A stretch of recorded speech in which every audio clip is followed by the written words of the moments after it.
afternoon, Flame. How are you? I'm good. Y'all see I got my Walona Woods hair from Good Times. Got that damn Walona wore more wigs. But what kind of wig you got on? Look at Lauren's wig. I'm sparkling today. Yes, Lauren is giving us holidays. very Christmas I'm sparkling woman. Today. Like sparkling cider. Yes. Lauren is tall as a bottle of cider too. Lauren is like 5'10". Is it 5'10"? I am 5'10". 5'10" and her flat feet. Baby, and you know she used to dance with Debbie Allen. Woo. I did. The legs kick off. My 6 o'clock is not even like 4:30. It's like 2:05 shit. Do you remember you used to do that in rehearsal? You'd be like 6 o'clock. I never did none of Yes, that. I did. never did none of that. Baby, my 6 o'clock was for a love lounge. Yeah, my 6 o'clock was very different. It's okay. We can talk about that later. How was your Christmas, Lauren? It was good, actually. I cooked. I know you said that you cooked too, but I did too. I cooked some barbecue chicken wings and some regular chicken wings and some mac and cheese and some greens and you know, I cook. That was almost a traditional meal. Yeah. I didn't make traditional. I don't like turkey though. I don't like turkey or turkeys. Exactly. We got a turkey. Is that ain't him? You know I ain't got my glasses on. So we're gonna have Nick whenever you come in. Lauren had to see it because you know Paging my blind Nick. ass can't see it. Let us know when you hear. Yeah. Christmas was very quiet. Really? Yeah, nobody came over, just me and the kids and my friend LB, of course. But that's somebody I've been seeing regularly. And she gets sprayed like everybody else. Everybody gets sprayed with Lysol. I got sprayed this morning or this afternoon. Everybody rather. in this studio got sprayed with Lysol. I'm telling you. Yeah, we did. I don't know if it works or not, but it's been working for me. And plus, Christmas was very different this year because I don't know. Were you on the naughty or nice list, Lauren? I'm always on the nice list. That's what do you bullshit. mean? I know it, y'all. I'm Outside always this on the camera, nice baby. list. She is an educated sister, but she cuts up, y'all. You Only know when she can't provoked. hang out with me and don't cut up. That just don't even work. I told Santa that nigga could come to my house. I love you, Santa, but nigga, the corona is real. He was going to too many different people's houses want to stop, honey. I sprayed that nigga, Donner, Blitzen. I sprayed the shit out of Rudolph because he kept shining that light in my face like the police and shit. I sprayed the hell out of Rudolph. If the Rudolph came to your house and his nose wasn't shining, the nigga was Lysol. Santa couldn't come to my house because the Rona is real, and I ain't fucking with Santa. I told the nigga, leave them gifts outside. They still sitting out there. Really? You gotta give them 72 hours to just let it marinate. Then you got Okay. that spray, and then you bring it in your And house. then it's safe. Yeah, Okay. I I didn't know that. Yeah, That's baby. interesting. I love Santa, but nigga, Oh, you there can't it is. come up in my house because you got that. You going all? I don't even like the bitch across the street, honey. I don't know what kind of house she got. You bring Ronas to my house, nigga. If you don't knock it off. Hello, Nick. Welcome to Laugh and Learn, everyone. Here's my partner here, the very handsome Mr. Nick Smith. Hello, me. I love the Charlie Brown tree in the background. Oh, Yeah. good. And I'm trying to sit back so you're not like, okay, Nick, get out of my face while you're rolling up on me like the police. How was your Christmas? Well, I'm still celebrating, actually, you know? Me too. Look. Oh, see, we see- came prepared. I We're love festive. that. We came prepared. We came with props. I must be exactly. Scrooge, nigga. Bah humbug. Not at all. Not at all. You are the gift that keeps giving. Oh, that's what she said. Wait a minute. Hold on.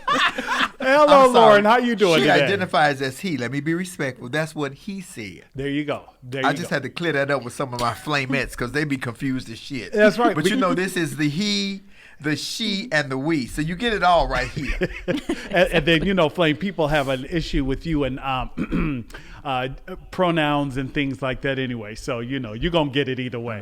You know that. Well, let me tell you what they're going to get back today because I'm feeling groovy, baby. Groovy. Well, You're going to get it back today. It's a good It's day. going to be You an know, interesting show. It is Let's indeed, just say Lauren. that. Yes. It's like Flame teased in the little video I saw before. She was showing that dress that was. I don't think we can wear that to church on Sunday. You can't even go to church on Sunday. Corona got everybody outside the yard. Shit, ain't nobody going to church. Shit, unless you in my Atlanta. God, ridiculous. Ain't nobody going to church. You worshiping God from right here, right from you know IG Live with Laugh and Learn with Flame, Nick, and Lauren. Yeah. I love that. But no, my holiday was great. Lauren, how was yours? Because I know your parents and everybody are still here locally, so at least you got a chance to see mom and dad, right? Yeah, no, my holiday was great. You know, we hung out. My brother did a quick drive-by to drop off some gifts, and I gave him his. I cooked. So it was very low-key. We watched some movies, and, you know, I was catching up on my Black content on Netflix, and it was good. How was yours?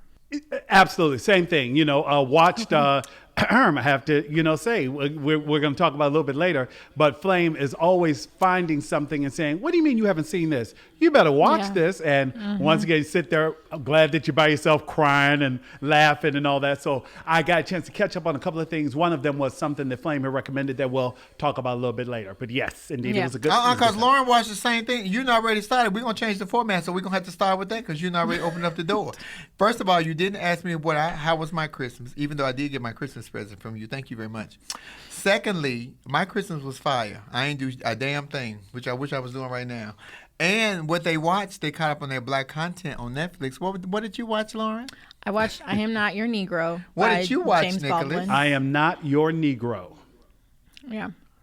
What Fantastic. did you think, Nick? I'm curious. What are your thoughts? I was floored. Oh wow. Without getting, it just seems like the more things change, the more they stay the same. Without sounding like a cliche.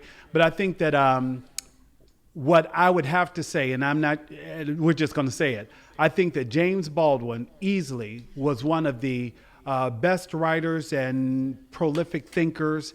And unfortunately, I just feel as though we were a community not ready to receive him in his fullness, that he was too much, that we still need our communicators and people who speak for or reflect the community to look, walk, talk a certain way. And he was not having any of that. He was going to be his authentic self. And I think that unfortunately didn't afford him the opportunity to have the audience that I felt like he deserved. Yeah, I would agree with that. I think for me, the overarching theme that kept coming up was just representation, and just the lack thereof that we have as, Black folks in America.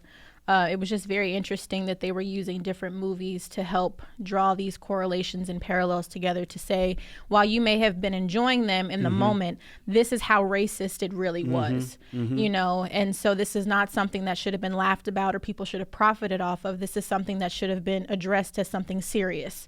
So that was my overall takeaway from it.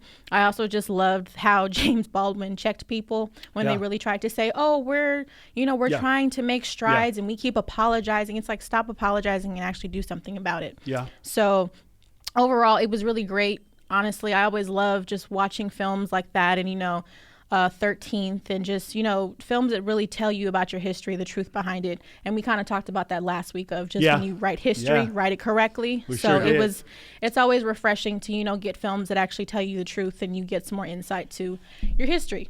I love James Baldwin. I thought that he was brilliant. I thought that he was smarter, and I'm saying this publicly on record, that I thought collectively he was smarter than Martin Luther King, Malcolm X, and Muhammad Ali, who I adore, all three of these men. Understand, I'm not bashing any of them put together. But again, he was ahead of his time. And he was openly gay and unapologetic about it. Same thing with B.R. Rustin. He was openly gay and unapologetic about it, but he had such a place in the movement as far as us with civil rights and everything. But this goes back to detriment. It's not them. Sometimes it's us.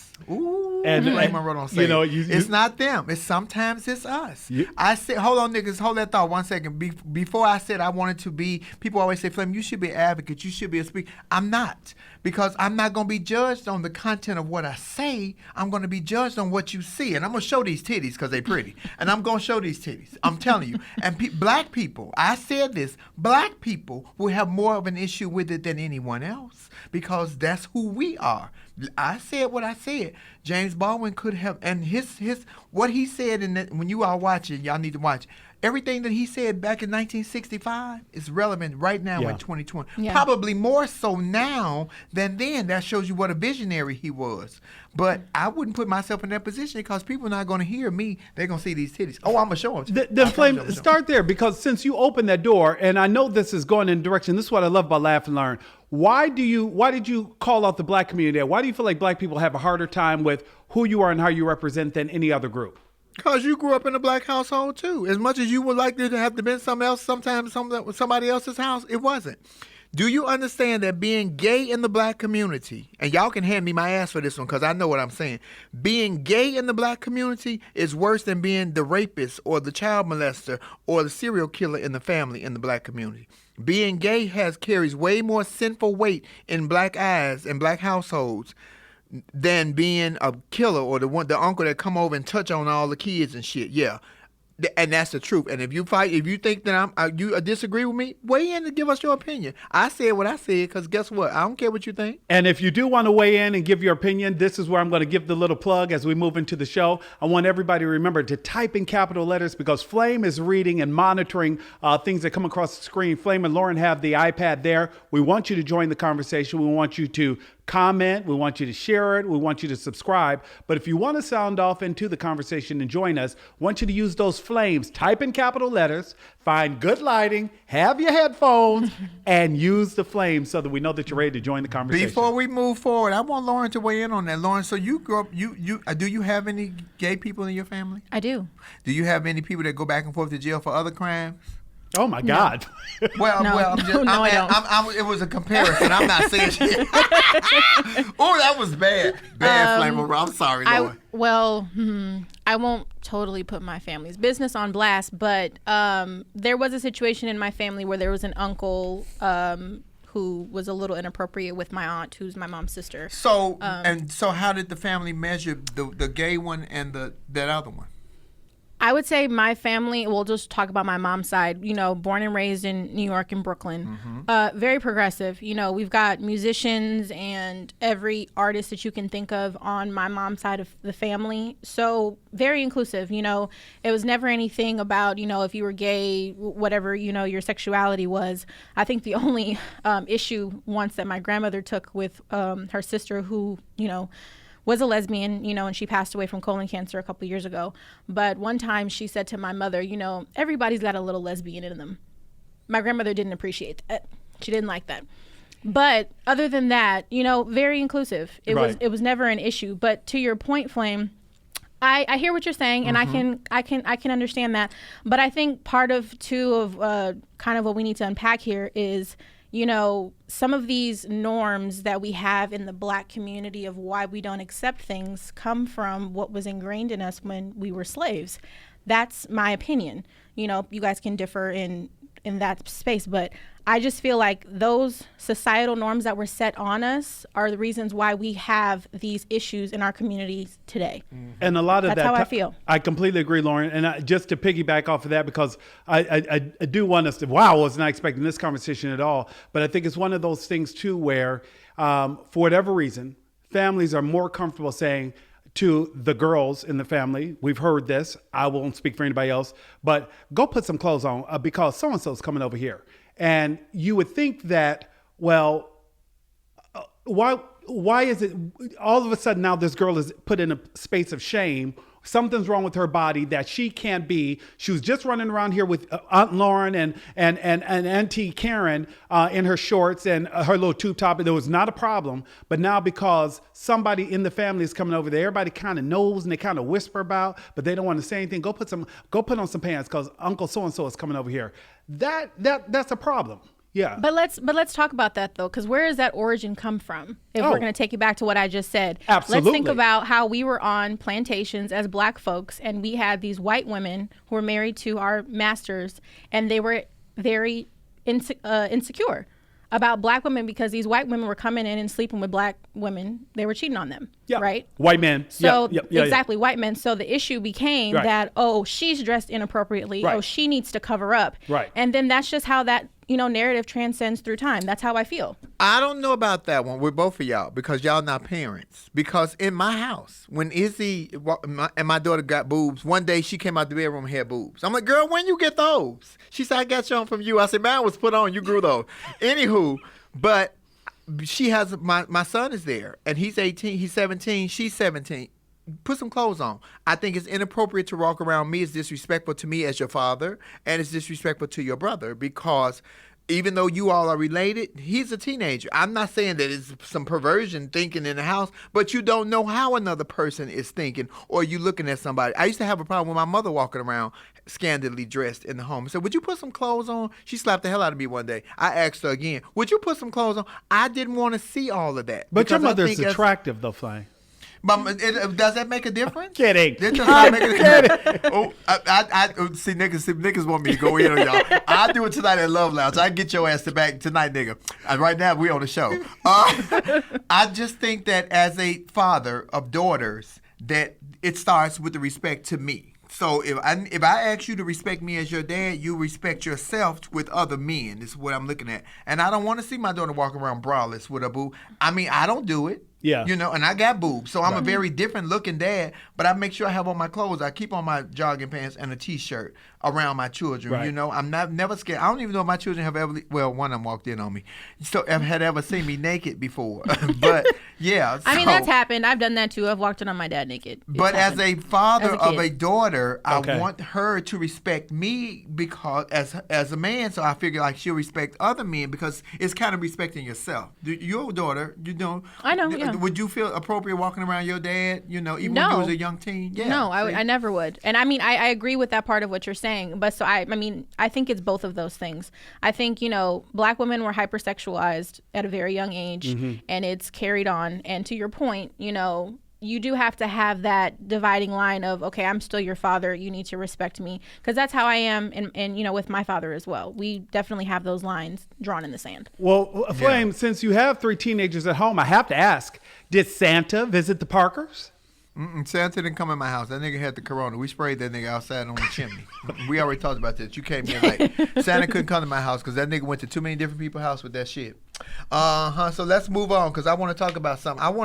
I know this is off the course. What's the first subject, Lauren? We need to talk about these automated cars. Yeah, we want to talk really about the automated cars. about. I do want to just say shout out to the family in Ohio. I think his name was Andre.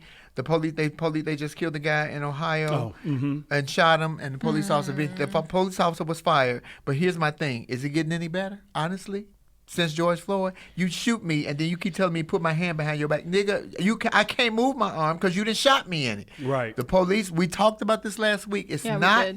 They don't need to redo the police. They need to reform it. It needs to be some changes. You cannot keep putting a round peg in a square hole. It does not work. I do think, though, this particular situation is different. And I say that simply because, one, I want to applaud. You know, I think that I never want people to think that somehow, you know, we have something against law enforcement because I will speak for me. I don't. But I think that their reform is necessary. In this situation, I applaud leadership because they acted swiftly. Not only did that officer not have his body camera on like he was supposed to, he violated, they acted quickly. There was no, we're going to suspend with pay while we figure out and we investigate. No, he's fired. We will continue to investigate. We made a mistake because this guy was on our payroll and he did not act the way he had been trained to do and what the policy was. So I like that swift action. I also like the swift action of the officers who responded this weekend on Christmas morning to that bombing in Nashville, who immediately started knocking on doors and they looked out for each other and they got people out of harm's way. I just think that there are times when there are many officers who there are more, I believe, who do the right thing more often than not. And unfortunately, it's those bad apples that keep popping up, making the entire force look bad. Nicholas cleaning up for that meat. Nigga, you better clean up for that wash your meat statement. You better make it right. The deal is, I will never wash my. It's still ridiculous. It's as ridiculous then as it is now. I knew your ex-girlfriend. She said that your meat stayed quite clean. I'm just telling you. I knew her. Hey. Anywho, let's go back because we were going somewhere else and we got all sidetracked because you brought up that bombing, baby. I knew that was not no bomber. I knew that was a terrorist, and I knew he wasn't black because they didn't show his picture because they didn't have to say the name. If he was black, they didn't show the picture. They didn't need no goddamn name. Well, we're going to talk about that later on in the show. Okay, that's going to be his Flame topic. Lauren. He's all over the place. I'm like, I told y'all I was feeling schedule. groovy. I told y'all before the show started that I was feeling groovy. If you don't know what that means, join us at Love Lounge at 6:30 tonight. So we're going to rewind here, and we are officially going to start the show with the first topic, which is with self-driving automated cars. Nick, I know you and Flame had a discussion about it, and then Flame and I kind of had an offline discussion about it too. How do you feel about this? Well, the deal is, I was saying to Flame, the reason I brought this up and wanted to introduce this as a topic is because more and more of us are starting to see the electric stations pop up simply because this is also part of Biden's whole commitment to going green and making sure that those who buy electric electric vehicles and self-driving cars. Most of the self-driving cars and self-automated vehicles happen to be electric. And the idea is that smarter technology will make the roadways safer. That's also the direction many of the shipping trucks and things are headed, because unfortunately, too many of these drivers are on the road longer than they should be safely in order to pick up and drop off a load in time that is really just not realistic for them to actually be able to pick up and drop off and make money and get back. So the idea behind all of the testing of late is the automated trucks, automated cars, so that people can actually you remove the human error from driving a vehicle. So I think it's a great idea.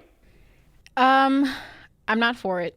I hear all the reasons why, you know, the reasoning behind this should happen, but I'm sorry, technology fails us so many times within a day. A glitch, a system error, something. And I think that the flip side to that could be we could end up having more accidents. I really do. But I would never feel safe to just be in a car relaxing and say, oh, you can just drive for me, because you never know. You have to have quick reflexes and quick, you know, fast reaction time. And what if you don't and you end up getting hit? You know what I mean? And then it's like, whose fault is it? That could be something else. Is it the actual automotive engineering fault of the car or whoever manufactures the car? Or is it the actual driver? It can cause a lot of gray areas that I'm just really not okay with.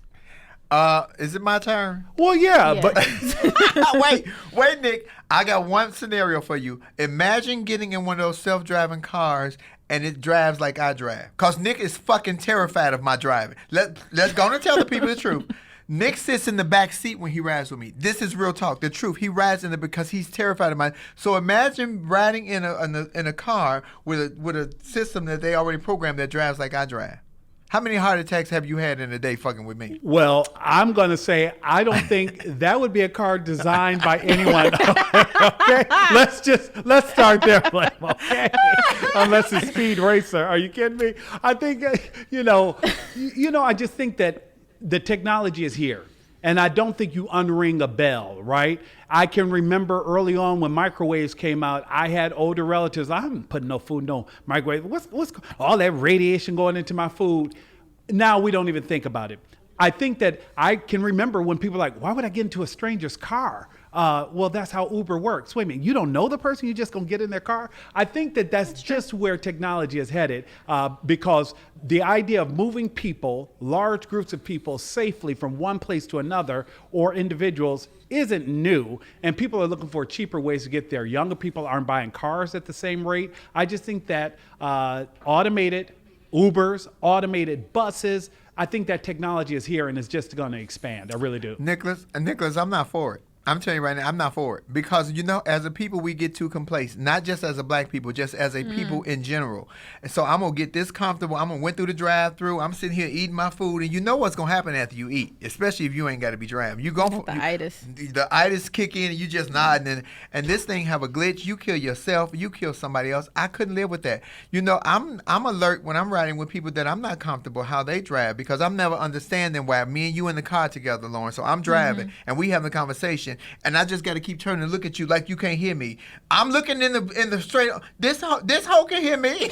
I ain't got to look at her. She can hear me. And that bothers me when people do that, because all it takes is to take your eyes off the road for a split second and it's over. And I will say that just so people know and they don't slide up in your comments, you are not reading your phone when you're driving. Now, this is true. I just think you drive too fast. You're not reading your phone, and you are not one of those that turn and look at me. You do keep your eyes on the road. And I think what gives me some sense of comfort is that you're comfortable, and it's the same way you drive even when the kid's in the car. So when Precious Cargo is sitting there, when Precious Cargo is in the car, I'm like, well, okay, she love that baby. I know. Y'all know who Nicholas said I drive like? Y'all remember the movie Superstar? And the lady was the soccer mom driver, and she was looking back and changing pampers. That's how Nicholas says I drive, y'all. Woo! I'm telling I love that movie. Those hairpin turns at breakneck speed were just like, I was like, whoa, okay. And then one time, Lauren, so fast, and there was such a cut that at one point Flame was like, what brake you using? Because he was using brakes from the passenger side. That's when you got the student driver cars. They got the brakes on the passenger side that you can hit. Absolutely. But at systematic, we would get so used to that, and I just think I'm with Lauren. I'm not with that because we would take our attention off of what's important. Machines do glitch. People glitch. You know. I guess the bigger question is, you all know the technology is here. We don't live in a vacuum. So what do you plan to do then? Are you just, I will never get in an automated car, or right now, do you need to learn more? What needs to put you at ease? Because you don't, you still washing meat. You won't do a vaccine. You won't get may we use electricity? What would you all prefer? How about this? How about you let 15 million people drive these automated cars, see how many accidents happen and people die, Lord. then bring me back the report and I'll tell you how I feel. Let's do that. How about that? Lauren's like, how about that? Nick was shook about that not washing his meat. I mean, washing the meat. Like RB say, we have the meats. More people slid up in my you would have thought I had called somebody out of their name the way they slid up in there talking about me, and I was like, whoa. Again, black folks, we are systematic people, and when we get used to doing some shit the certain way, just like they said in The Color Purple, remember they said in the movie In The Color Purple, we hang the sheets up first so that we can hang the socks in the crack. When she was trying to explain the word of systematic to her sister, this is what we do. We systematically do the same shit over and over, and we all believe, what most of us believe, if it ain't broke, don't fix it. I will change my way of doing some things, but I'm not getting in no car driving because, baby, what if I sneeze and the car think I gave it another demand and hit something else? I say, I chew, and the bitch think I said stop, and we hit the back of a semi-truck. And I walk around with one leg and one eye, and they calling me IHOP. No thank you. No ma'am, and no thank you. I'm good. You know what? I like my 2 legs, my 2 boobs, and my 2. Okay, what's the next subject? Well, I think that's a good segue since we're talking about people possibly dying. We were talking about just overall loss and death happening in 2020. We're going to bring some people in, Nick, but before, because Nick could get along with it. We're going to bring you back in. We're going to take you over and bring in the Flamettes. Get some folks in there. Change their hair back.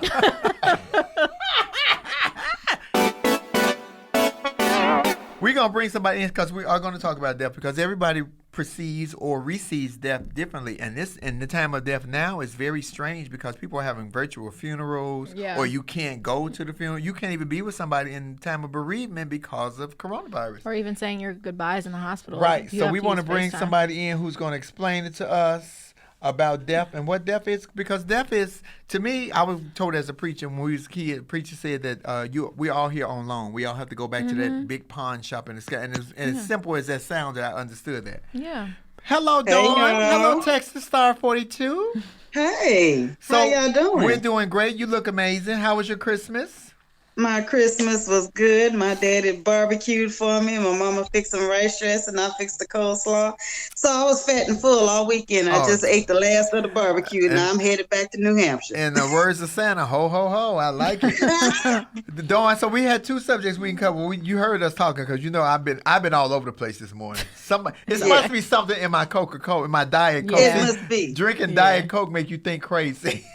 Okay. Hey, Lauren, happy holidays. Hi, how are you? Happy holidays to you too. Well, thank you like you. my lights? Hey, I'm trying to Nick. be festive. I see you. Look so cute. Listen, I wanted to say 2 things when you were talking about the transgender community, the gay community. You know, I have a little cousin that's transgender. Uh-huh. And my first cousin, he's my first cousin's son, actually. And he, in September, when I came home to visit, he was down, depressed because couldn't find a job, roommate died. To make a long story short, he made an outcry on Facebook about how sad he was and depressed. Well, I reached out to him, encouraged him. I didn't see transgender. I saw my little cousin. Mm-hmm. You know, the love I have for him. You know, he texted me the other day about Anita Baker because I turned him on to Anita Baker in '84 when he was a little kid, you know. And I don't see transgender. I don't care. I love him, you know. And I had to tell that to my mother. I said, when we were talking about somebody that was transgender, I said, Jason is transgender too. Yeah, well, I can't never remember his name is Chelsea, but I call him Jason. I said, you love him. We love him, you know. So it doesn't matter to me. I don't care because guess what? I don't have a hell or a heaven or hell to put him in. That's Oh. That's just the way it is. And we need more people like you doing. And when I was saying that, I wasn't throwing my black community up under the bus, but I'm part of the black community, and that was it. The people just did not accept the gay. They would accept so many other things. He could have 13 baby mamas and 99 kids running around. Anything was better than that person being gay. And so exactly. And you know what? And like you said, they accept the sex offender. They accept somebody, Uncle Johnny, that been touching kids since they came into this world. And for the record, Uncle Johnny brought the best gifts. Let me just say. Well, yeah, because he had to make up for all the shit he was doing, that nasty bastard. But anyway, I look forward to seeing Uncle Johnny every Christmas. Let me just say personally, he had one hand on the ham and one hand on my ass. I was 14. I was young. No, I'm just joking. Oh, that's a joke for y'all. So running around. Flame. Okay, but the second thing when y'all were talking about the electric cars, the new cars and whatnot. Now, I live in Southeast Texas, and it's nothing but refineries between Beaumont, Port Arthur, and Houston. So we make oil, and most of the oil goes for cars. So are they trying to push out the oil industry? That's a good point. That's a very good point. I mean, we have hurricanes now, and the hurricanes are coming so often. They're coming like June 1st to November 30th. So when the lights go out and the poles are down, and we need to charge up these cars, how we gonna do them when we ain't got no electricity? Mm-hmm. Exactly. That's a good point. I'm afraid of them. I don't need nothing running about machine running. I'm just saying. And honestly, they cute. It makes us as a society lazy. It's like we stop doing for ourselves. We become so dependent on technology that we can't do for our own selves anymore. So I'm really not a fan of it at all. Well, and another thing too, Lauren, to add to that, the cars we used to have in the 80s and 90s, your daddy could change the oil. But now they made it so that you can't even get to the oil. You have to take it to the dealership or somewhere that specializes in changing oils to get your oil changed, That's very true. I mean, the Teslas are nice. They're good-looking cars. But I'm just not there yet because I come from a refinery town. You understand what I'm saying? Yeah. This is our way of living out here. And a lot of people made their way of living, retired, gotten good benefits, good income, whatever. And y'all trying to phase out the oil industry because a lot of our oil come from Southeast Texas. Well, we want you to weigh in on death because that's what we're talking about right now, Dawn. So what? I can do the death. I know you've lost people or known people who've lost people, and I'm not even just talking about this year with the coronavirus because there's been so much death this year. What we had 315,000 in counting, something like that. And then I saw Biden earlier today said that he's projecting by the end of January because of the Christmas surge and traveling. When y'all should have set y'all asses down, that it was going to be another 250,000 dead by the end of January. So.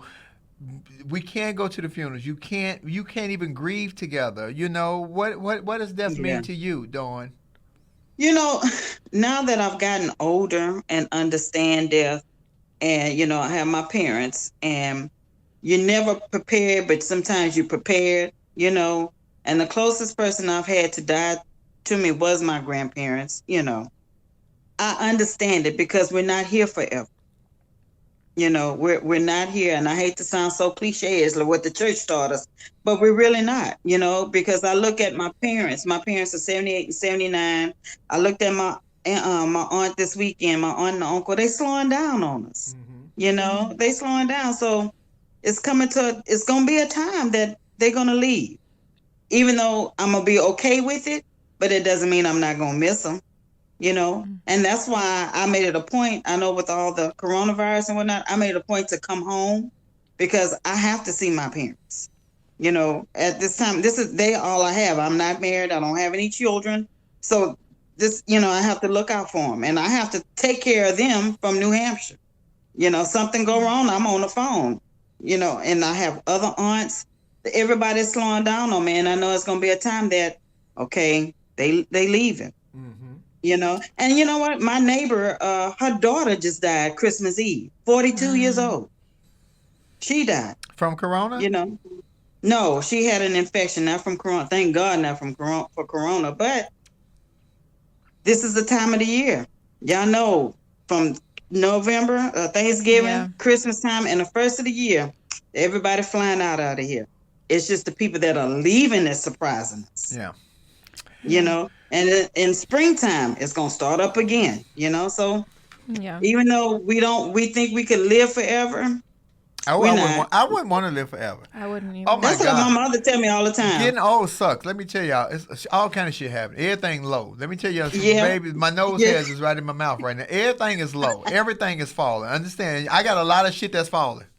But look, Flame, my mother is 79 years old, and I always tease her when she buys another piece of jewelry. I said, "Oh, get it." I said, "I'll probably have it in the next 20 years when you leave." She said, 20? She said, "Oh, no, I'm going to be gone before then. Got it? Baby. I ain't trying to live that long." That is such a wonderful place to be. And I want to ask you about Death, Lauren, because Lauren comes at it with us from a younger age. Yeah. But that is a wonderful place to be, to accept and know that one day you are definitely going to leave. I think Martin Luther King said in his 63 memoirs, once you accept death, you're free. Once you know that this is inevitable for everyone, and it's going to happen to you, baby, you free. Because I'm like, come on, God.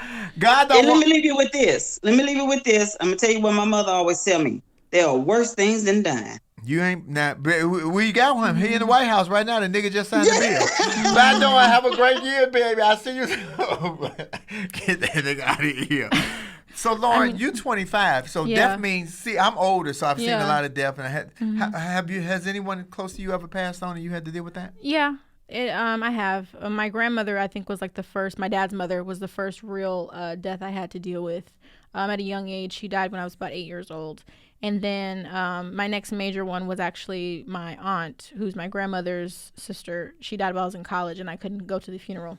But I don't know. Death is something hard, I think, for me to accept, at least when I don't know. I'm not an emotional person, and I don't deal with emotions well. Mm-hmm. That's my line. And well, okay. I mean, seriously, me too. And it's like when things happen, I realize that I more so will kind of hold them in rather than dealing with them up front. I don't like to cry.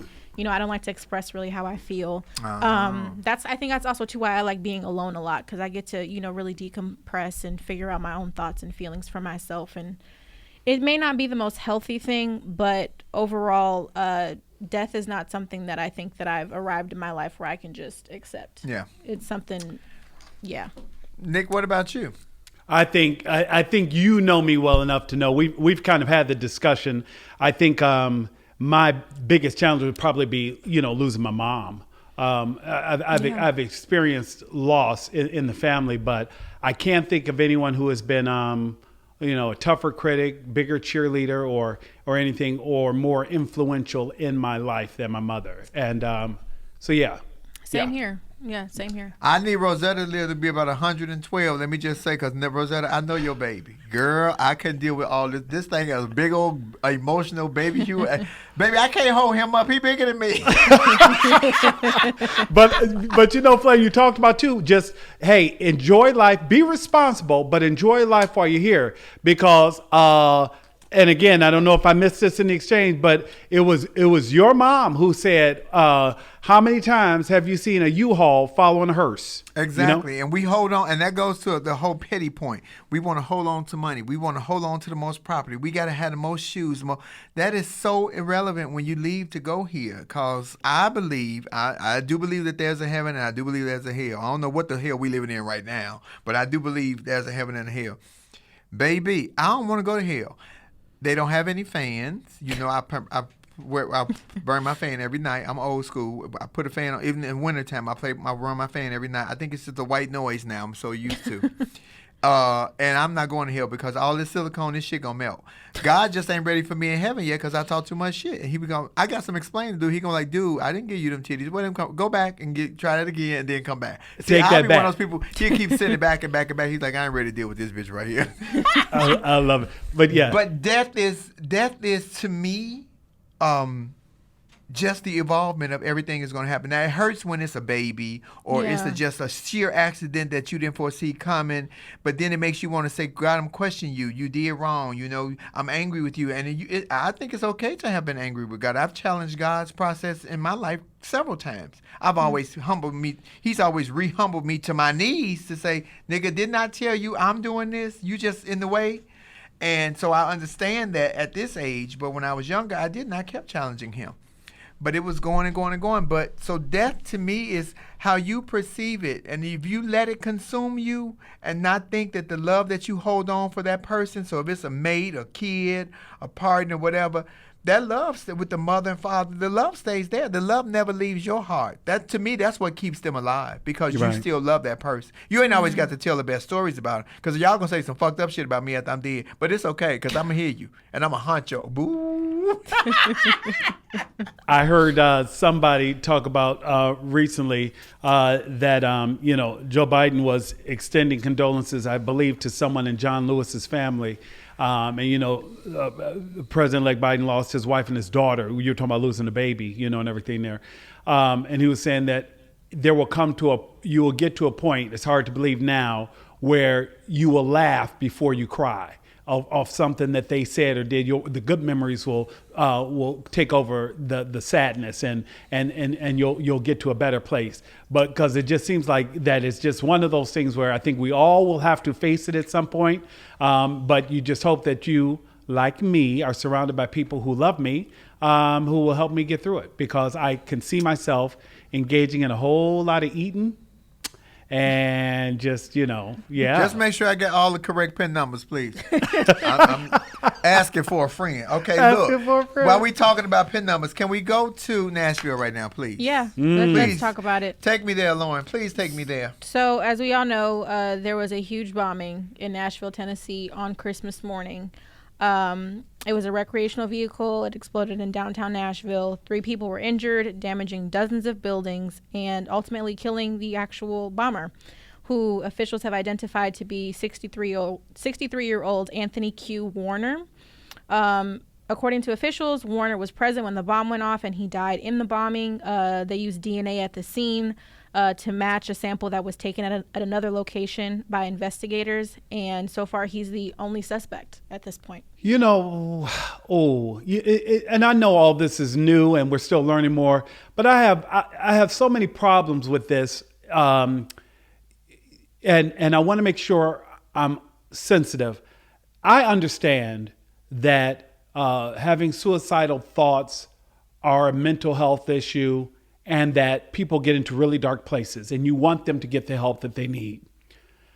I think, though, for me, Lauren, Flamettes, those who are listening, it takes it to another level when, if indeed you are suicidal, that you choose to engage in a mission where you put others at risk or you want to harm others. Now, to me, it moves almost out of, and I am not a mental health expert, professional in the area, it moves out of me saying, you know what, I can't go on with the world as it is. I'm just going to off myself, to something else when I decide to buy materials, allegedly, make a bomb, allegedly, drive an RV that people had seen parked in my yard through Google View and identify me, and I drive it downtown, I park it in front of a building, and then I even have the forethought to make a recording. This is going to explode in 5, 4. I don't understand the mentality behind that, where on Christmas Day, I want to do this in this way and possibly harm others. And found his body, the remains of his body, allegedly. Because I don't believe that that's that man. Let me just say that right now. I've said that because yesterday they found some remains, but they not sure who it is. It was so charred. If it was so charred yesterday, what did it change? Because that's what, when you burn up the evidence, you burn up the evidence. But yesterday it was so charred. But today, first of all, I don't believe that's that man. I don't.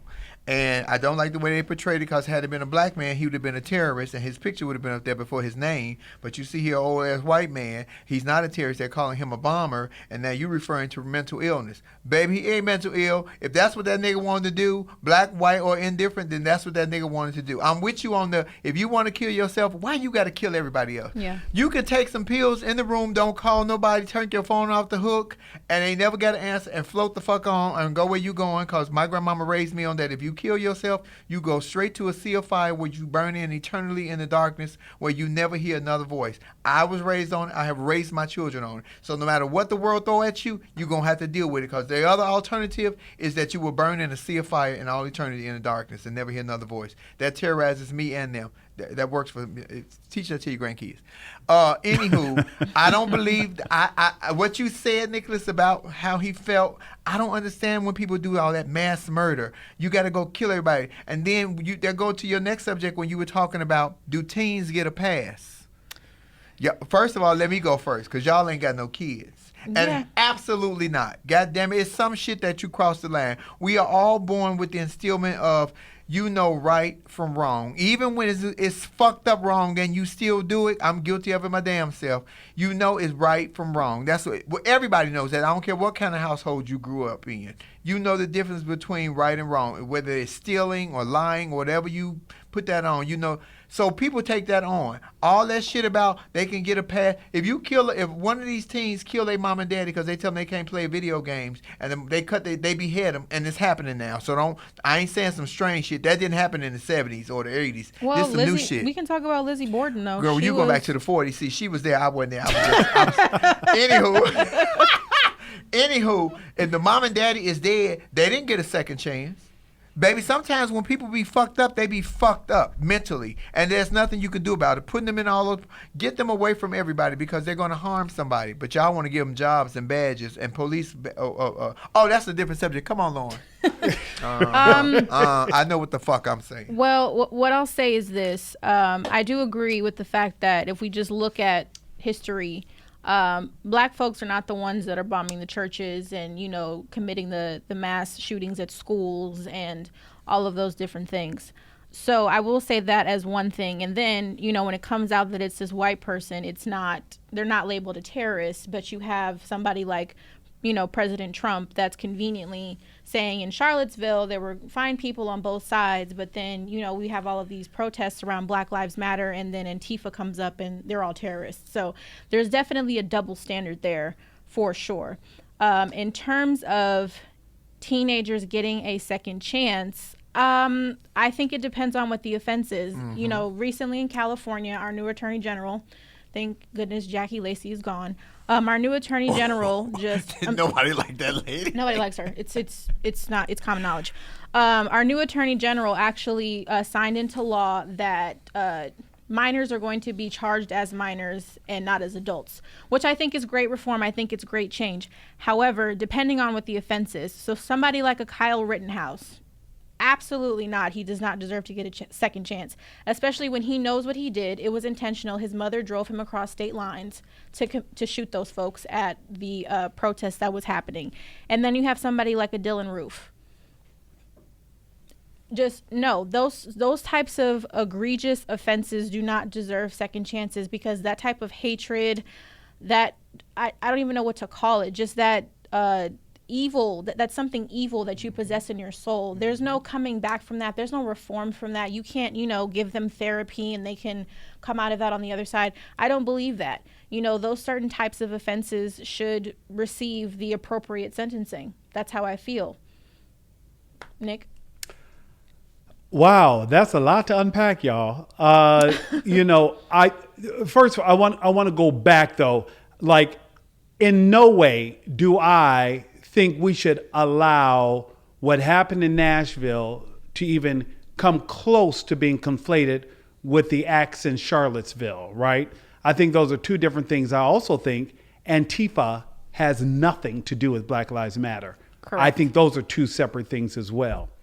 But more importantly, with the Nashville bombing, I think, just so we're clear, I think the reason why, Flame, you did not have a positive ID initially is that because they did use DNA. Now, also, in a bombing, I know this from having done news and covered numerous bombings, all of the evidence is never destroyed in a bombing. That's a myth, that it never burns up. There's always something from a plane crash, from a bombing, that they're always able to retrieve, usually the components that were used. So I think it is reasonable that as quickly as they were able to identify these remains and tie a DNA, because they also found family members who said, you know, he's been acting strange, signing away property and telling people that Nashville's going to remember his name. They used all of this information. Hey, can we do a cheek swab? They linked the DNA. That one I buy. the whole idea around teens, I don't think we really kind of set that up for people to know what we're talking about and why. And it all kind of stems from an article that was written on Sunday in the New York Times about a young girl who was 15 when she used the N-word in a Snapchat video to a friend. Someone saw that video, held on to it for 5 years, and when she got accepted to college, they released the video and then said, hey, University of Tennessee, don't let this girl in. She used the N-word before. I don't know that I'm ready to put her in the same group as Dylan Roof and Kyle Rittenhouse. That's me, though. And I don't know if it requires being a parent to have a certain level of empathy, but I do think that teenagers are redeemable. I think for the most part, teenagers can be redeemed. I think that, and I don't know where it came from, but somebody said even sinners have souls. I don't know if that's true, and I don't know if where, but I do believe that everyone has value, and I think that if we do more, that we can kind of step in and save. Okay, so I'm about to take this. I'm going to take it here. Come on. So I think that's a convenient argument when it fits the appropriate race. I'm just going to say that because the idea of teenagers being redeemable, is this something that would really apply across the board for everyone? Give you an example. I forgot the gentleman's name, but there was a white boy a couple years ago. He actually raped someone. He raped her. And when he went to court, the judge gave him 6 months probation. That was his Stanford swim. Correct. Thank you. Yeah. Thank you. So you know what I'm talking about. Mm-hmm. But then at the same time, I recently saw another gentleman. I think he was in the state of Alabama. He was at a party with a white girl. They were hanging out. They left together. They did not end up, sleeping together. But I guess a parent of hers found out, and all of a sudden she cried rape. He couldn't get the proper lawyers to support him. And he's doing 10 years in prison. So to say that teenagers are redeemable, for me, it's a convenient argument. I'll just say that because society does not say that for everybody. Mm-hmm. That's what I'll say. Back to what you said originally, it depends on the crime. Because some shit you just can't be redeemed for. And that's it to me. But, Nick, you ain't got no kids. I'd be glad when you do have a baby because I can't hardly wait. Oh, Auntie Flame gonna fuck your kid up mentally. I'm going to have your kids so damaged, I'm letting you know in advance. Can you hear me? Yes. I'm going to have your kid good and damaged. I think. Come on, I hear you. No, it's just that, we have kids who are 13, 12, they're using these social media. They're putting stuff out there. I don't think they understand. There are kids who know the words to WAP. There are kids who know, and I do think the kids sing these songs, and I don't know that they censor themselves when they're singing Kendrick Lamar. And I don't know that because they sang the lyrics to the song that they are inherently, I don't know. Again, I don't know that I'm ready to label everyone who knows the lyrics to these songs as. And nothing changed, Nicholas. When we were kids, they called the little girls fast. Oh, she's so fast. She a fast little girl. Now they call them hoes.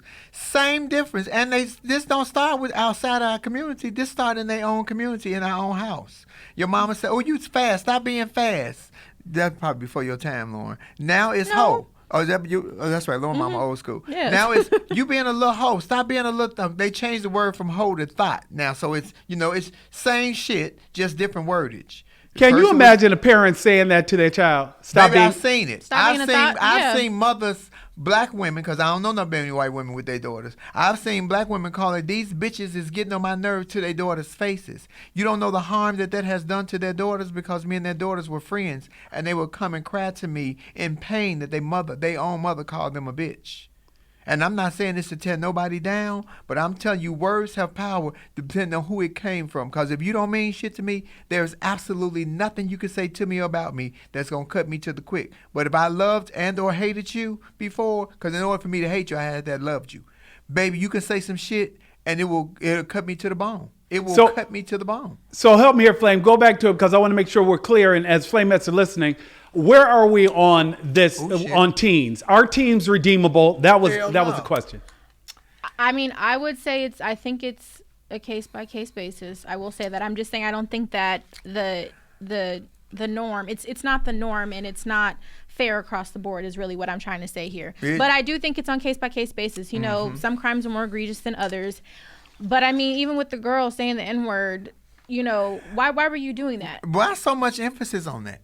You know, when did that break somebody's spirit? When did that hurt? I mean, I know that people, and hear me when I tell you, because I use the word all the time. So before my black community come after me, let me say this correctly. The word got the power. I know some slaves heard that before they died. I heard that you know, Oprah say that, what's her name? What was the poet's name? Maya Angelou said that was the last word of some people. That word has so many levels of different meaning in the black community. I'm only talking about the black community right now. That word has so many different capacities, from love to hate to anger to joy to bitterness to receiving to acceptance to a compliment to everything.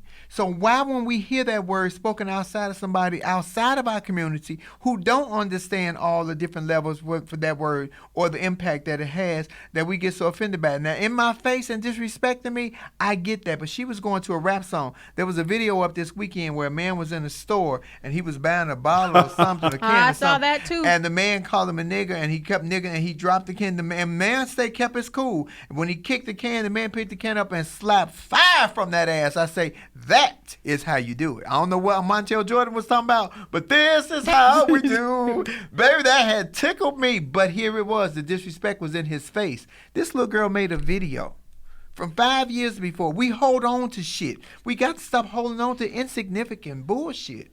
That's the cancel culture. We've just held on to bullshit for 4 years, and these last 23 days is about to be real shaky.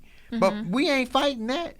We got to pick and choose better battles as a people, not just black people, but as a people, period. And I think that can go to the case by case basis that we're really talking about here. It depends on the situation.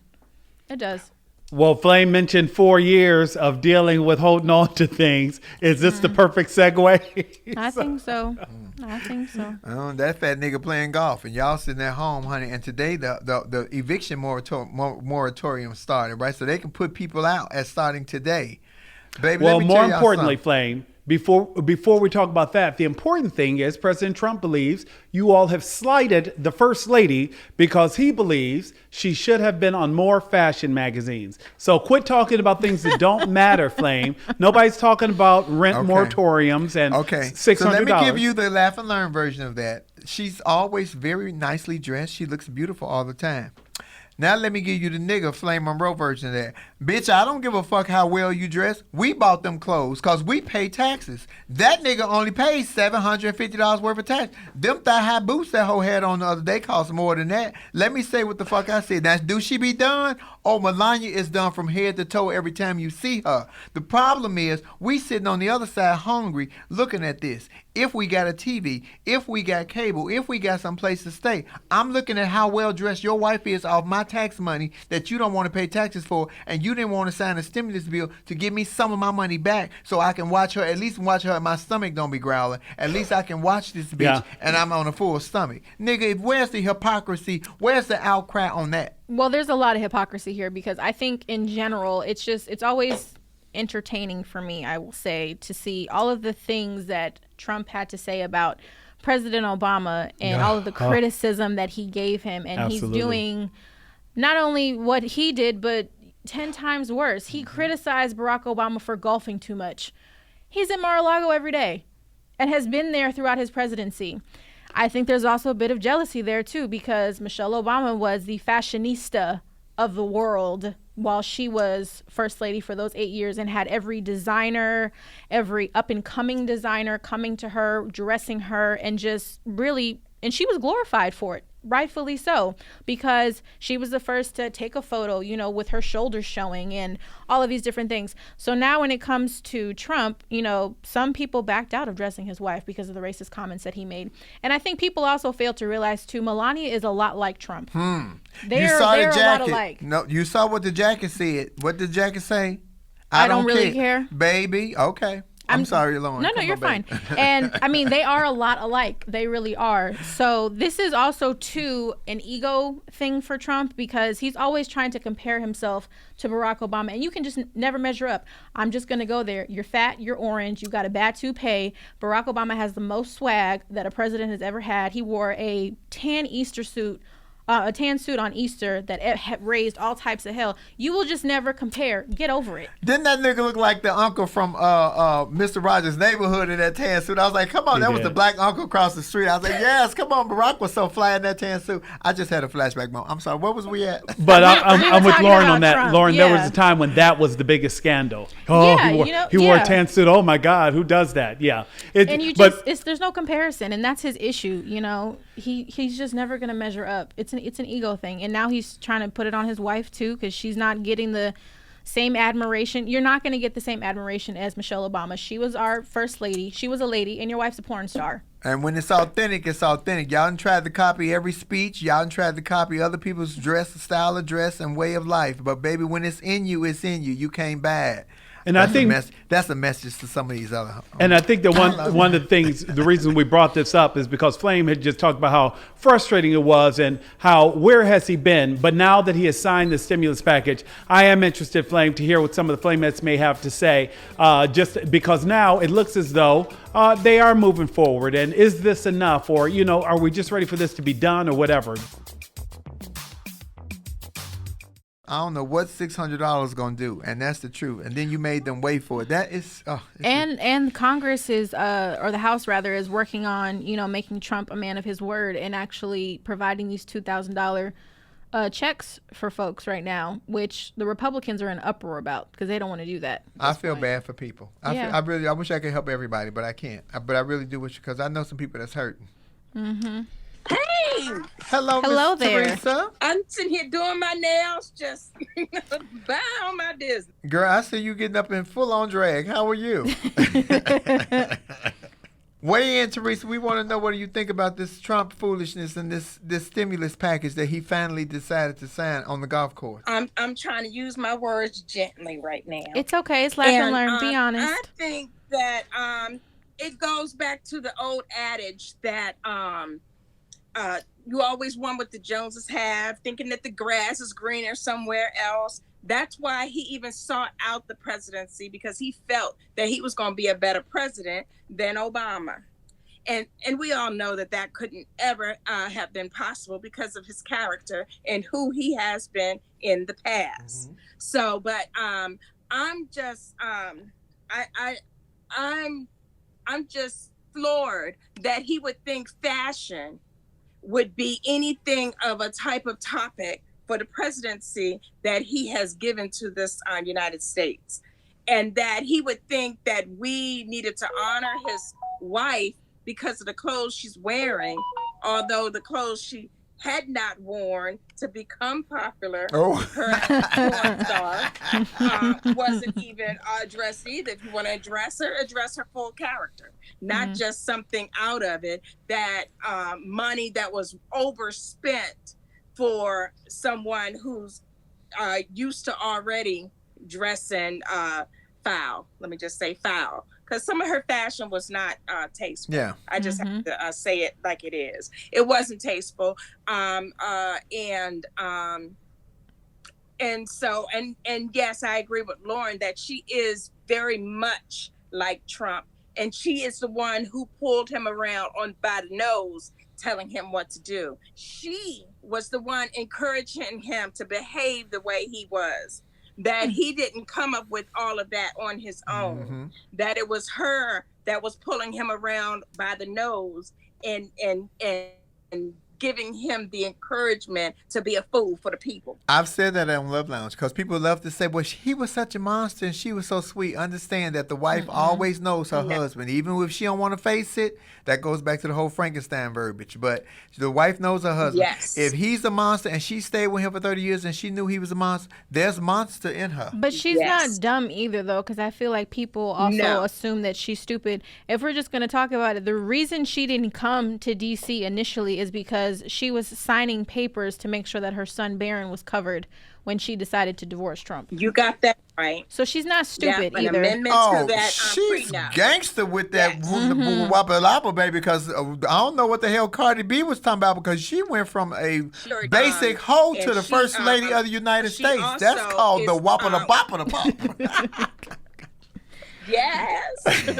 But I also want to say that when we heard the audio of her speaking with her friend at the time, it really gave us a clearer insight as to the type of person she was. And the fact that this season here, in which he decided to be a total a-hole and not sign that and try to drop people's hopes and say, oh, I'm going to do $2,000 instead of $600. I know I'm off topic, but I just have to say that she doesn't care nothing about Christmas either. And so having a bunch of sad people over the holiday was not anything to matter for either one of them. So, yeah. Well, That's all honey, I we just thank had you for to bringing it share. on in now, Oh, because yeah. you had shut it down. Listen, I'm with you. I understand. I live in the same America that you live in, and I see the same bullshit that y'all see. I need y'all to open y'all eyes, because some of y'all don't see it. Ooh, everybody is at Melania, but I'm with you, Lauren. Baby, you can't be that far removed from the devil, and you ain't part devil. Seriously, it's just, and I think it's so interesting because she's not in the spotlight. You know, people aren't really looking at her all the time, that people think that it's really just Trump and, oh, she might be a little nice. It's not the situation. You know, to Teresa's point, the audio came out. She was complaining about Christmas. Why do I have to do this? I don't care about these people. She had the coat, you know, when the whole issue was going on with children being locked up in cages and separated from their parents. She doesn't care. Do you think she's going to divorce him immediately after this? Did you not see the Penske truck that pulled up the day he lost the election? She was like, pack this up. We're out. Come on. Get it together. She said, let me get these good items. Did you see the photo? I did see the photo. There was a I thought that Penske was truck. a Photoshop photo. No, I think it was very accurate. She was like, pack this up. We're leaving. We're done. They had to pack up all that special furniture because, you know, for Barron got that special furniture. Exactly. Ooh. So, he got that part. special sauce furniture. Woo. Woo, baby Barron is 2 all beef patties, special sauce, lettuce, cheese, onions on a sesame seed. You know what? You're going to leave Barron alone. You know what? Lauren mentioned something earlier I just want to touch base on. It turns out, Lauren, you had mentioned how we often ignore race in different situations. Now we're quick to call it out. It looks like the Army sergeant in that shooting at the bowling alley. It looks like the in Rockford, Illinois, and that's like for anybody who doesn't know, it's like northwest of Chicago. And it looks like they literally just came across the wires. The judge denied his bail, and it looks like the 3 people that he killed were shot randomly. He did not even know them, and all 3 were African American. So, like he targeted certain people at this particular bowling alley. There were people there who were not African American, and it looks like Duke Webb, 37 years old, faces 3 counts of murder and 3 counts of first-degree attempted murder for injuring 3 people in the shooting at Don Carter Lanes in Rockford, Illinois.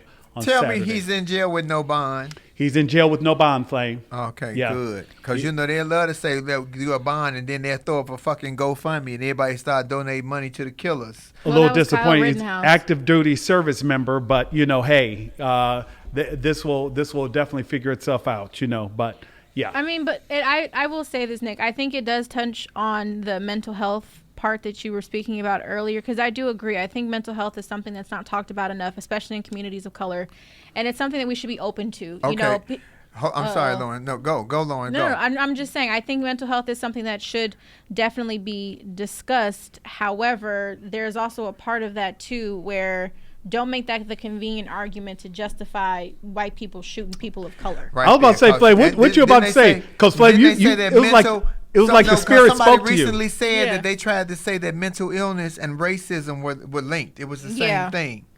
So that's what I'm saying. So now he's mentally ill and he's racist. How scary is that? But y'all keep giving them badges and calling them officers. I'm just saying, how scary is that they mentally ill and they racist? Because if you're racist and they say that is the equivalent of being mentally ill, it's the same thing. But you keep giving racist jobs as police officers, putting them in our neighborhoods where they don't understand our addiction or how we speak to each other or how we communicate and how we live.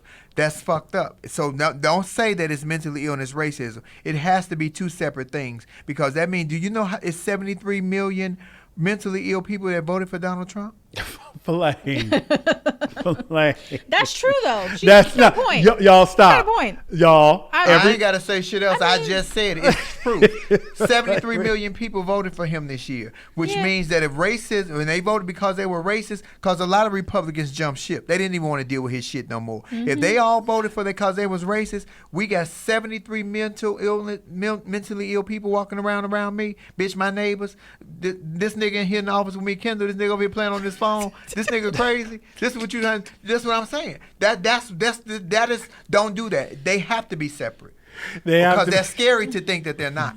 Right. Yeah. And honestly, I see a comment too from TT Jan. Hey, TT Jan. She said racism is taught. And I would agree with that too, because it's something that's ingrained in you as you grow up. You know, I don't, my opinion, I don't think anybody is just born a racist. I think that it's something that your parents teach you, you know, you get from society, and then you ultimately say, okay, yeah, this is how I feel and this isn't fair. Because I think that's also too what goes with it with a lot of these mass shootings and different things that we see from white folks, is they ultimately think this isn't fair. Well, why does this black person or this Latino person have this and I don't have it? But you know what, Lauren? I'm going to jump in there and say this. I think at some point the sins of the parent can no longer be an excuse, right?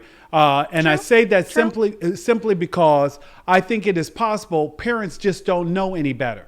At some point, you become an adult, you leave home, you move around, you interact. At some point, you have a responsibility to educate yourself and try to learn more about things that maybe you did not grow up with, you did not see in your everyday life. You don't get to float around, well, my mother didn't teach me about such and such, so I'm just going to walk around with this attitude about such and such. You know, you get what I'm saying there? That you have to. I agree. Yeah, I agree. Yeah, definitely. I definitely agree. But it looks like this guy was an active duty service member, and he is definitely being held flame without bond right now. So there we are.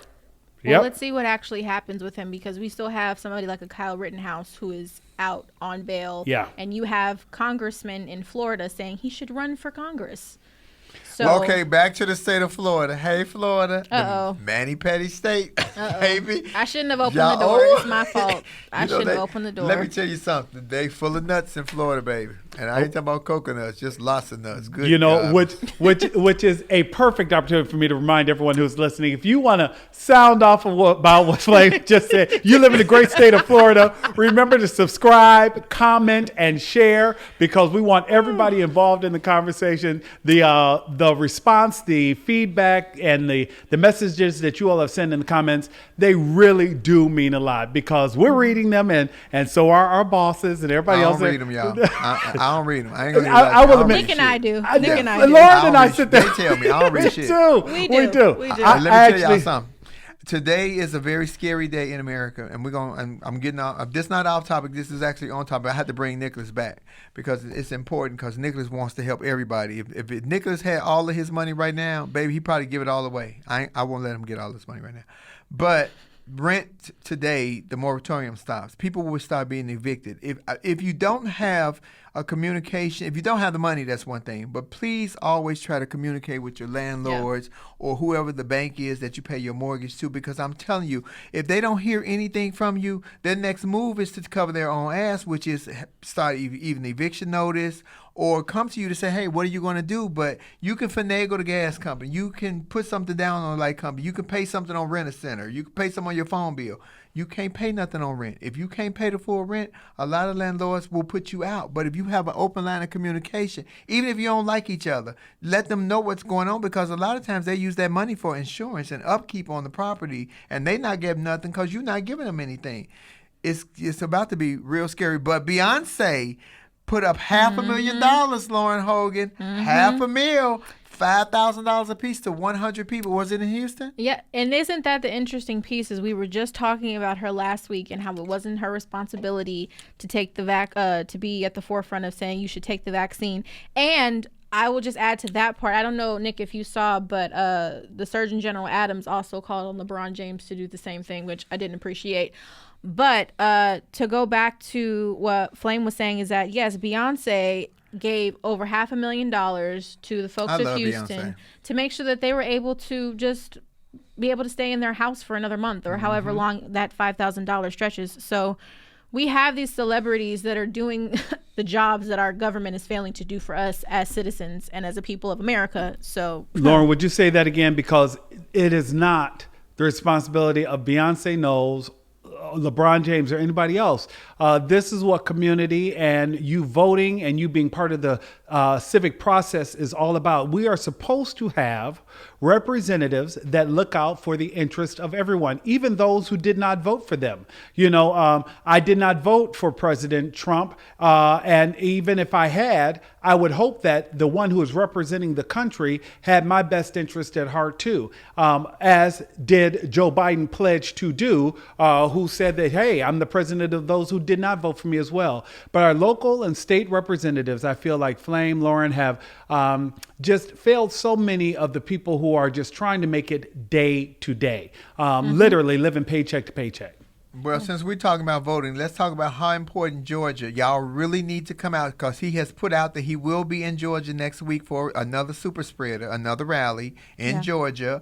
Really trying to alley up the troops because Ossoff have caught up. So we are neck and neck down in Georgia. But we got to take this in order to make any changes in this country. If we sick of these mass shootings, if we want this reform, if we want better housing, better equality and all that shit, Georgia, it's all on y'all right now because you guys hold the key. If we can get these two seats, Ossoff and Warnock, if we can get those two seats and we can tie up the Senate, we tie Mitch McConnell's black ass hands because you know the nigga think he white, but the hands is turning black. And something wrong with you, nigga. I'm just saying. But this is what we have to do. We really have to get out there and get that vote in. So tell all your friends, your grandma, get them to the polls. This one is probably more as important as this last one. It's just as important because he's going to tie us up. We're not going to be able to get any laws or any bills passed. Mitch McConnell is on the mission. And now Trump is trying to make up. See, first Trump was mad at Mitch McConnell, so he threw him up under the bus. But somebody didn't got in Trump's ear since he been at Mar-a-Lago. Going to Mar-a-Lago is dangerous, y'all, for us because when he goes to Mar-a-Lago, you don't have to go through the political protocol and security to speak to this nigga. You can just walk up to his fat ass with a McDonald's sandwich because you know the nigga eat McDonald's. You come up to him with a Big Mac and some shit, and he gonna just let you come on in. He don't give a fuck whether you got a gun or not. And you could just have a conversation. This is where all his detriment comes from. When he sent out these crazy tweets, it's always when he on vacation on our dime in Mar-a-Lago because he ain't pay no taxes. And he want us to make her best dress. I'm not gonna make that bitch best dress. If the bitch wants to be best dressed for me, she should wear about a size 10 or 12 so I can fit that shit. I can't even fit none of that shit. Fuck that bitch. I don't even like we got a girl with that Candy Love talking like that in Chicago. Flame, you were talking about the vote in Georgia. One of the stories we did today, more than 2.1 million votes have already been cast in Georgia. And that's in a runoff election.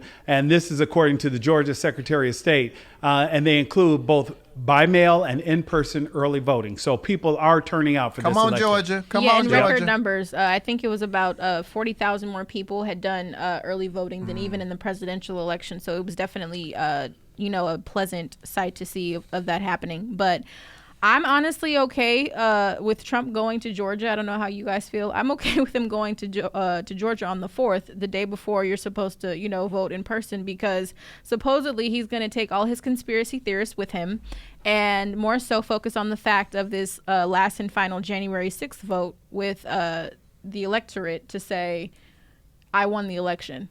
So I'm fine. Let him go down there. Let him make everything about him. Let him get people all riled up about conspiracies and voting and his base, those 73 million people that Flame talked about that are mentally ill, not go out and vote. I'm fine with that. Well, it's either one. Either you're going to accept that you're mentally ill or you're racist, because you can't have them. You can't be both. You got to pick and choose. You Pick got and to pick and choose. choose. Flame, You gotta pick and choose. did you just drop the title to our next Pick and choose. Pick and choose. Pick and choose. Pick and choose. You got to pick and choose. I want to say before we leave, since we were talking about the fabulous Knowles family and Beyonce, because I know I'm a part of that family, y'all. Y'all do know Yes. I'm related to the Knowles family. Because I got 4 reasons. Let me give you the 4 reasons. I do Beyonce music. Nick, look at my face. I do Beyonce music. I'm crazy like the sister Solange, Cancer. I look like the mama Tina. And I got dick like the daddy Matthew. Baby, let me tell you something. I'm a stepbrother from this family. I need y'all to just reach out, Beyonce. And while you sending out jogging suits, you ain't send me none, girl. Size 10, 12, girl. You know I'm losing weight. I'm going to get a movie role. Secondly, I just want to encourage everyone to really, really take the time to follow precautions. Y'all know I don't fool with Fauci. I don't trust Fauci at all. But I have been watching some stuff that they saying that the mutated virus is way worse. Please be careful. Please wear your mask. Please wash your hands. Please do whatever has been working for you for the last 9 months. Continue to do that. Please, because, baby, people are dying in record numbers. And if you don't have to visit somebody, pick up the phone and call. I love that Dawn went to see her family. Niggas, that made me think of you. I need you to go see Miss Rosetta. I know Miss Rosetta ain't fucking with you in her house, but I need you to stand outside and look at your mama, because Nicholas is very close to his mom, and he has not seen his mother in a year. Don't start either, because you know he'll start crying all that gay shit. I see the mist. Pull it back. I see the mist. But, yeah. I know that's important to so many people, and the risk factor is sometimes, like I explained to Nicholas, sometimes the parent is saving you. Yeah. Because they feel like, I'm old, I'm going to be here, or whatever's going to happen. I'm helping you because, I don't want you to come and then something happens to me and you hold on to that guilt. And that's what I was trying to explain to you. Sometimes your mom is looking out for your best interest. You just don't understand it. So y'all do whatever y'all got to do. We're going to close. I'm going to let y'all get y'all closing thoughts out. Then I come on at the end. I just want to remind people to subscribe, comment, and share the show. We talk about a number of topics. We really do want it to be a transfer of information and an exchange of ideas, because we are not here to change your mind. We just want you to what? Use your mind. Use your mind. Yes. Whatever you feel, however you feel about something, that way it ain't nobody else's. I can't blame, you can't blame nobody but yourself. And sometimes it turns out to be a good thing. You can blame yourself for the good shit. Ain't that right, Nick? Yeah, absolutely. Absolutely. See, Nick, I'm glad he met me. I'm not like none of his other friends. I call him every day. Okay, ladies. Lauren Hogan, I just want to say to you, in front of all you people that's on here, that you have been such a breath of fresh air for the show. You have been like an unexpected blessing, because I didn't foresee this happening, but I love the addition that you bring to the show. And I've said this on Love Lounge and on my other shit I do on live. So I ain't telling you nothing I ain't told them, because I'm telling you, Lauren, you just clicked. And girl, from if you go back to week 1 when Lauren was first on, she was a little demure and quiet. Baby, that bitch done found her voice, baby. You can't shut her down, and we love it. Well, I think too, through our friendship, and we're growing, even working as partners and everything. We're learning a lot more about each other. So I'm grateful for you for giving me this opportunity. I love talking and having this conversation with you and Nick. So thank you just for allowing me not only to be your manager but to also interact with you in this space. It's been really amazing. And y'all see how nice and sweet she is, but on that manager side, she's a monster, Don't baby. That lady does not play about my money. Don't play with me. Oh, I love it for her. I love you for her. Thank you guys so much. Thank you, Kendall and Tribble. Listen, Laugh and Learn was so great today because of their conversation. Do whatever works for you. We almost into a new year. I will see you guys at Love Lounge later. And when is the Georgia Senate race? Let's but remind the one more Georgia time. Senate race is January the 5th. Yes. And I'm telling you guys, it is so important that not only are you registered, but take people. This vote is so important for us to get some things changed, because they're going to tie Biden and Harris's hands in the White House that on purpose, because Mitch McConnell has said it out loud. On purpose, he's going to do to them what he did to Barack Obama. So I'm telling you now, Georgia, we got a lot riding on you right now, and I'm rolling with Georgia because we flipped Georgia blue. I know y'all can do it. Get your asses up and go do it. January 5th. Because that other bitch, that Loeffler funny looking bitch, I don't even like her look. Fuck all that film. She ain't qualified. I just don't like her look. This is Laugh and Learn with Flame on Roll. Remember that can't no bitch do what I do, because can't no bitch do what you do. And where can they find you? You can find me on Flame Monroe on Twitter, Flame_Monroe on Twitter, Monroe Flame on Instagram, Marcus Flame Monroe on Facebook, and at the grocery store right after here, because my kids want me to cook some spaghetti. Stop it. So I got to go home and be daddy and mommy. And Nick is Nick Smith News on all platforms. You can find him. And for me, I am Lauren Armani H on Instagram. Thank you guys. Well, this show will be up on Thursday evening, Thursday night, midnight, East Coast or West Coast time? West Coast time. Yeah, West Coast So time. we look for you guys to like, share, subscribe. Please subscribe to iHeart, to the Black Effect Network. This is Flame Monroe. This is Lauren Hogan. That was Nick Smith. That was the he, the she, and the we. And we thank you guys, all you Flamettes and everybody. Peace.